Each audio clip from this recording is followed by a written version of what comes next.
Welcome to US Secret Agenda YouTube channel. The violence of the conflicts in Ukraine has mobilized the whole world on behalf of humanity. The EU, NATO, the guarantor of Ukraine's territorial integrity, the USA and the UK are taking very serious economic and military measures against Russia. As we leave behind the first week of the conflicts in Ukraine, we see that there are very heated conflicts. However, after briefly talking about the reasons for the start of the conflicts, we will try to convey to you what happened in Ukraine and live updates with striking details in all reality. Ukraine received a guarantee of non-occupation from Russia in return for giving up its nuclear weapons in 1994, and also the USA, UK and the Russian Federation were able to reach a peaceful agreement for Ukraine. The agreement included security guarantees against threats to Ukraine's territorial integrity or political independence or the use of force. However, one of the reasons for this crisis, which emerged 28 years later, was Russia's claim that Ukraine had nuclear weapons. Yesterday, the Minister of Foreign Affairs of the Russian Federation made a statement that Ukraine will not be allowed to have nuclear weapons. In addition, on the seventh day of the Ukrainian conflict, large explosions and clashes are heard in many Ukrainian city centers. The Russian army has been continuing its bombardments since early hours in order to break the resistance in many city centers, especially in Kyiv. In addition, a huge length of Russian convoy continues to move towards Kiev, while an armored unit leaving the convoy is moving towards Kharkiv in the east of the country. Russia has been heavily attacking Kharkiv since Monday. The region is in a very critical position in terms of connecting the Donbass in eastern Ukraine with the Russian army coming from Belarus. For this reason, whenever Kharkiv does not fall, it not only ensures that the Russian army cannot be fully united and falls behind in its plan, but also creates an obstacle to the siege of Kiev from the east. The city of Kharkiv in northeastern Ukraine continued to be bombarded with airstrikes and artillery on Wednesday. Explosions have been reported in at least 7 parts of the city since Monday. At least 20 people have been killed and 125 injured since Saturday, the head of the Kharkiv region said on Facebook. The strikes that took place in the last 2 days and the subsequent explosions caused damage to office buildings, a university building and residential areas in the city. On Tuesday, a large explosion occurred right in front of Kharkiv's administrative building. At least 7 people were killed and 24 injured, after Russian Federation ground forces failed to take control of Kharkiv on Friday. Analysts say Moscow is now focusing on air, missile and artillery strikes before launching a new ground offensive. On Wednesday, just after 8 a.m. local time, a missile attack damaged 3 buildings at an intersection. Ukraine's State Emergency Service reported on Wednesday that 3 people have been injured so far and rescue efforts are ongoing. Today, in a shocking statement from the Office of the President of Ukraine, it was reported that the armed forces of Ukraine crushed back one of the elite brigades of the Russian armed forces in counter-battles in the city of Kharkiv. The statement was made by Oleksiy Arestovich, advisor to the head of the Presidential Office of Ukraine, at a briefing held at the Office of the President of Ukraine. "We are destroying the enemy. Our aviation and artillery forces are working very skillfully. Yesterday was a day of airstrikes near Kyiv, near Mykolaiv and other cities. Our unit in Kharkiv counterattacked and in counter-battles defeated the 200th Brigade of the enemy and repulsed the Russian troops in that area. One of the best elite brigades of the Russian armed forces. Our soldiers are winning. The enemy will be defeated.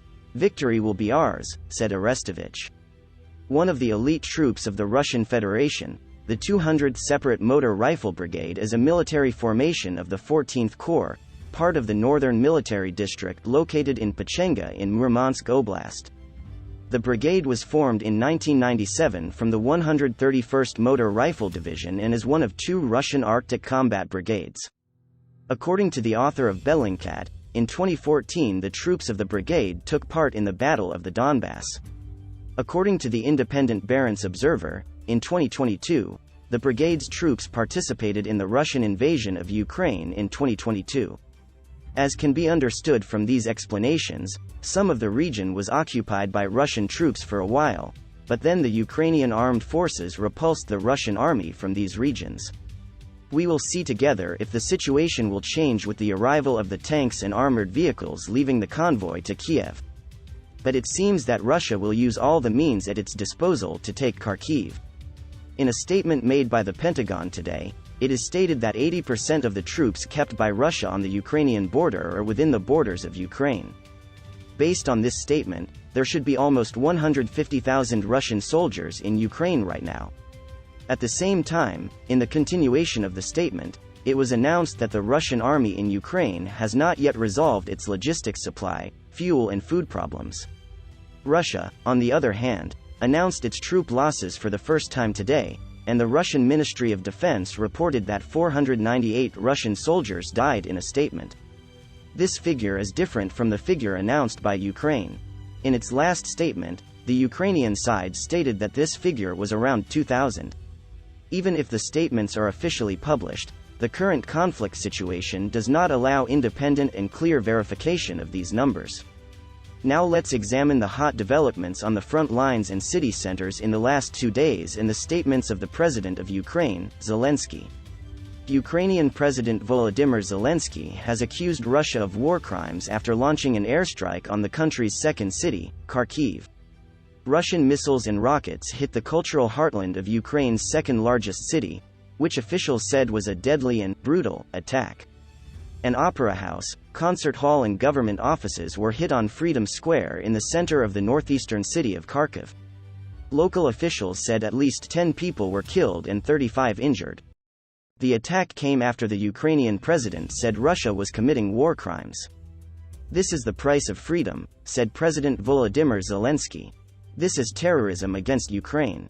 There were no military targets in the square, nor in the residential areas of Kharkiv under rocket artillery fire, he said. Video footage showed a missile hitting and detonating the local government building, causing a large fireball and blowing up the windows of the surrounding buildings. Freedom Square is the second-largest city center square in Europe and an icon of the city. Zelensky said Kharkiv had been heavily bombed for days, with 16 people dead before Tuesday's attack.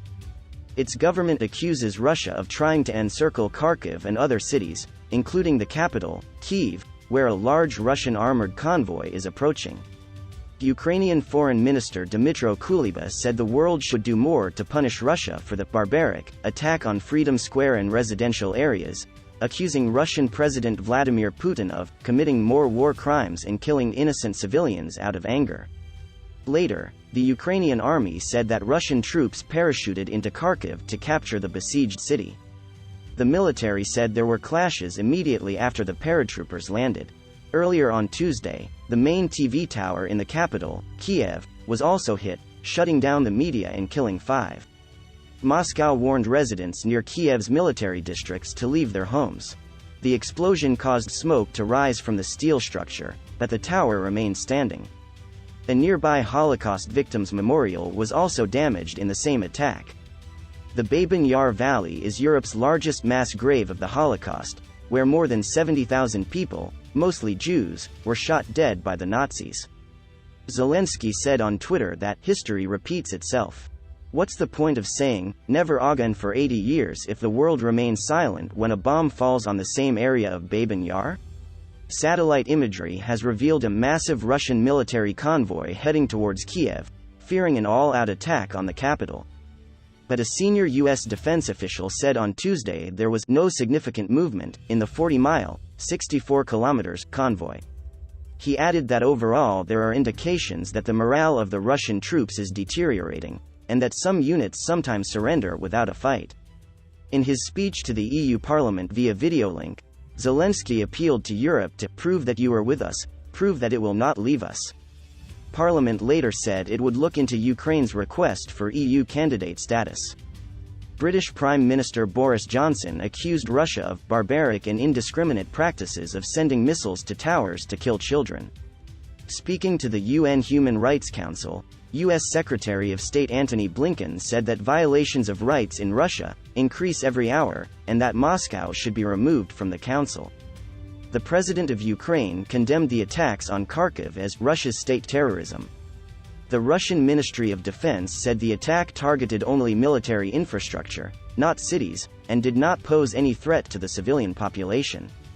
On the seventh day of Russia's invasion of Ukraine, attacks continued on many fronts, but the Russian advance is reportedly slowed by Ukrainian resistance.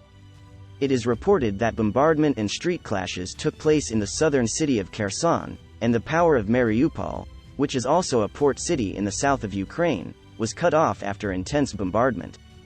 The mayor of Kherson said Russian forces had set up checkpoints surrounding the city of about 300,000 inhabitants and located in the south, near Moscow-controlled Crimea. Unconfirmed video footage in Russian media shows Russian tanks roaming the streets of the city.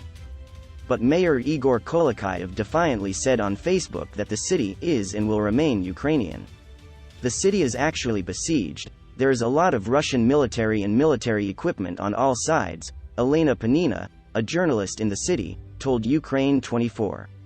Also in the south, there were strong words from the mayor of the strategically important port city of Mariupol, who said that the city was under constant bombardment.